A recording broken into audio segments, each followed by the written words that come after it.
Today is turning in to be a bit of a strange day. I was doing what they normally refer to as the casino run. I went to the Grand Andaman Pier expecting to do the same crossing as I did the last time I went, but we didn't. We went somewhere else instead.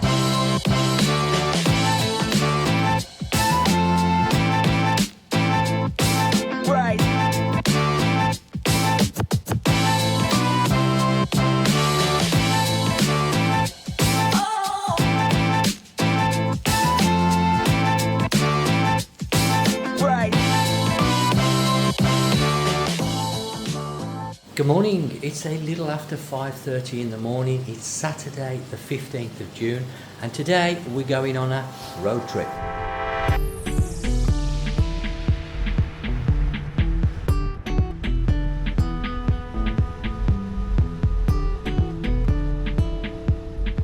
So a very early start for me and Nat on Phuket's roads, but where we're headed to is 339 kilometers away, so we need to get going and get an early start. Now the weather is looking very nice this morning, so Nat's in a good mood because it doesn't look like we're going to get wet, at least yet. However, I hadn't planned on doing this trip until next week, but there has been a weather warning issued in the last few days for the forthcoming weeks of bad storms approaching Phuket and the west side of Thailand.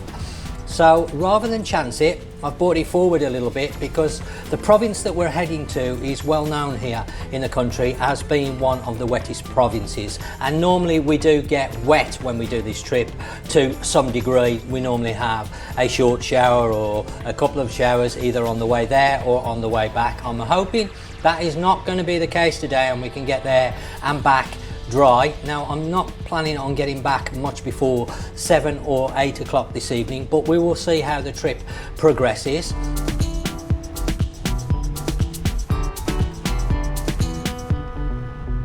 Now, for those of you who follow my channel regular, you will know that I have done this trip before, and you're probably wondering why I've decided to video it again.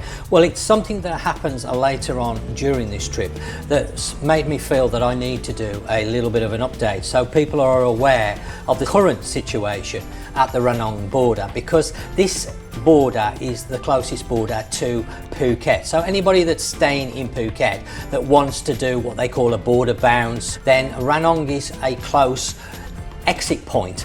Now we do have another exit point, a land border, just outside of an area called Stoon on the Malaysian border, but I've heard very conflicting information regarding this border because over the years a lot of people have abused the visa system and been entering Thailand on what they call an exemption from a visa, and as the name suggests, it isn't actually a visa, it's an exemption from a visa which allows you to stay here in the country for up to 30 days. And what people have done over the years have gone backwards and forwards to the land borders going in and out, and this has caused immigration to clamp down on the situation. Land border crossings with exemption visas are now restricted to 2 times per year. On the land borders they are becoming very strict, and there are a lot of conflicting information regarding what it will cost you to go to the land borders and come back into the country. Now, the reason why I say there's conflicting information, there's not too many people out there that want to cover this topic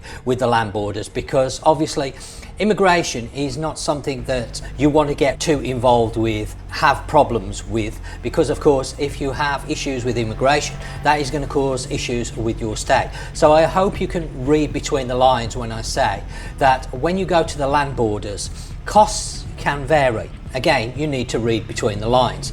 Because of this situation, this has affected everybody, not just exemption stamps.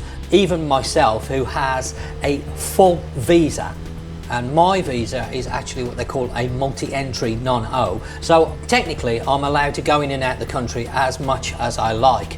Well, because of the issues I've just mentioned, problems for everybody that goes in and out of Thailand, and immigration will scrutinise you when you're going in and out, especially if you are a regular traveller, shall we say. So we're just coming up now to a spot where I'm going to refuel the bike, and then we're going to take a little bit of a breakfast break. We're about 30 kilometers outside of Koh Lak. Once we've had a spot to eat, we shall get back underway and start heading up towards Ranong.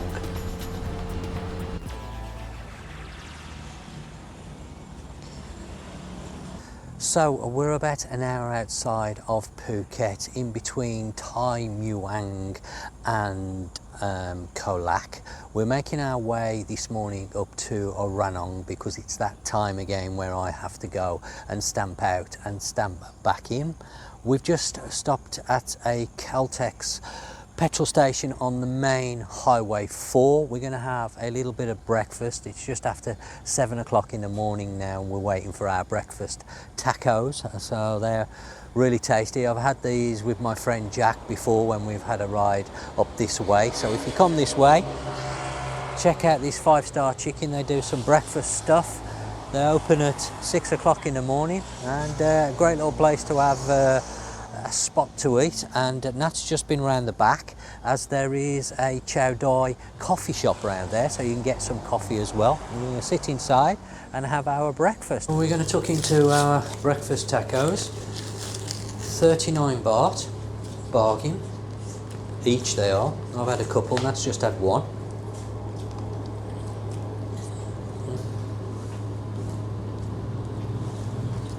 Excellent. I've also got a coffee. Great way to start the morning off.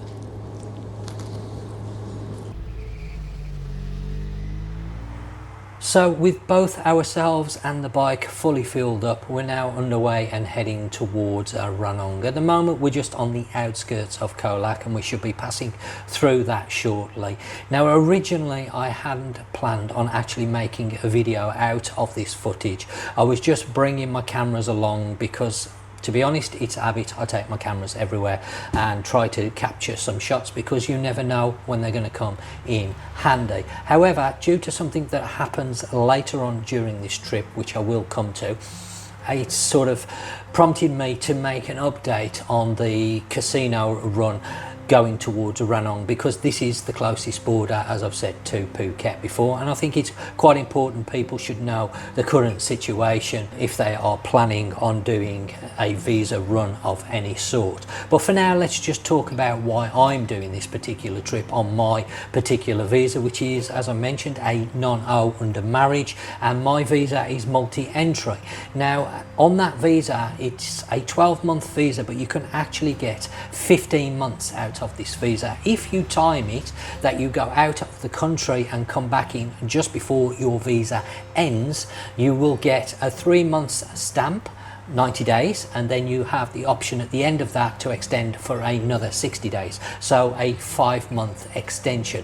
And as my visa is coming to an end, it finishes later this month. My stamp doesn't, so I don't have to do this run. My stamp isn't due till next month, and even then I could go down to my local immigration office and extend it down there for 60 days, so I don't really need to do that, but I would lose a little bit on the visa. So I've decided to come up to Ranong, stamp out just before my visa finishes, and come back into the country, get 90 days, and then have the option of that 60-day extension as well, giving me a further 5 months. Now the reason why I'm doing that is because later this year I'm considering changing my visa, the type of visa that I have. As I mentioned, I'm currently on a non-O immigration visa under marriage because me and Nat are married, but I am thinking about going on to a B visa, which is for business people, people that are working in the country, etc, etc.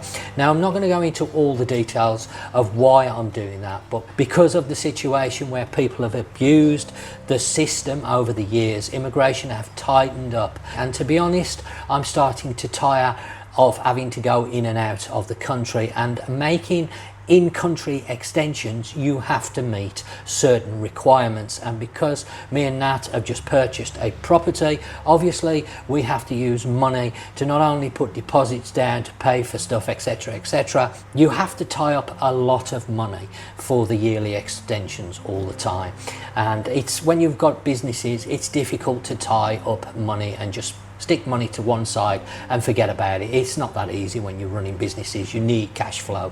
So this is one of the reasons why I'm going up to Ranong. Now, as I've said, I hadn't planned on making a video today, but because of when I arrive at the immigration, the Grand Andaman Pier, let's get the name right, and that's where you normally catch the boat across to one of the Myanmar islands where the Grand Andaman Hotel is situated.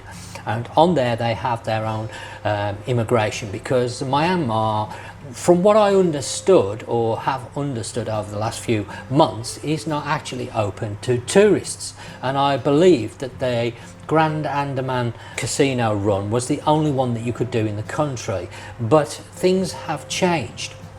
So when I arrived at the immigration at the Grand Andaman Pier, I noticed straight away, and even Nat mentioned, that it seemed very quiet. Normally it's quite busy. There's a lot of cars on the car park and it's normally full.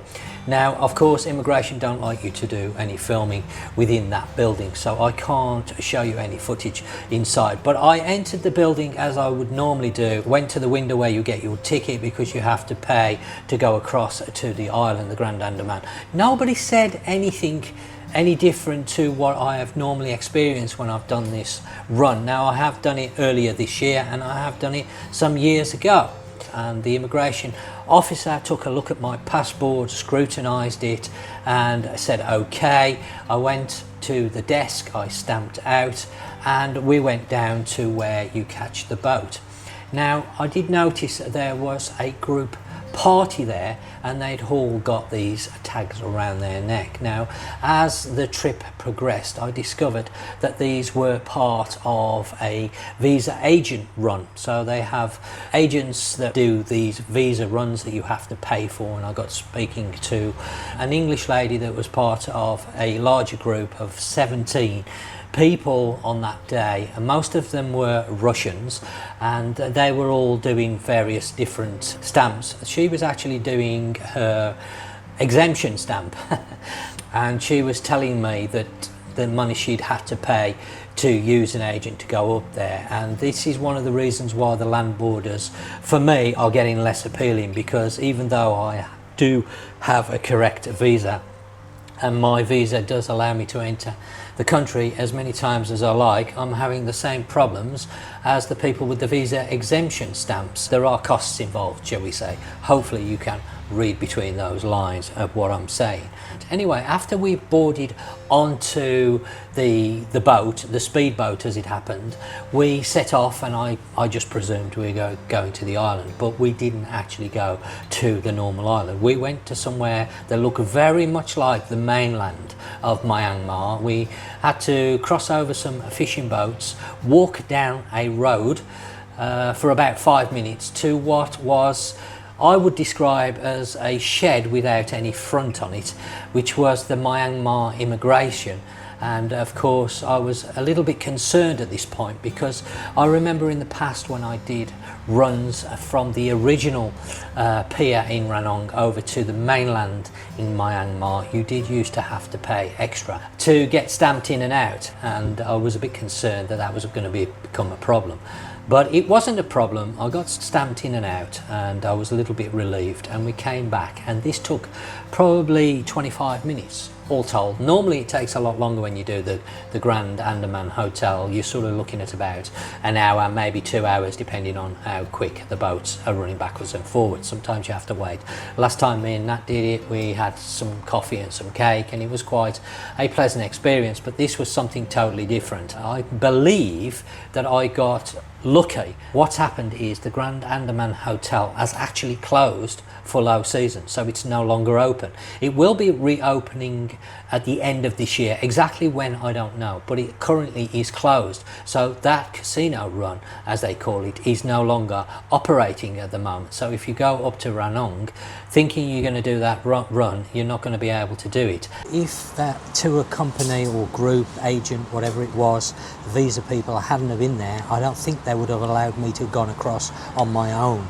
I'm not sure, but I don't think that would have been possible.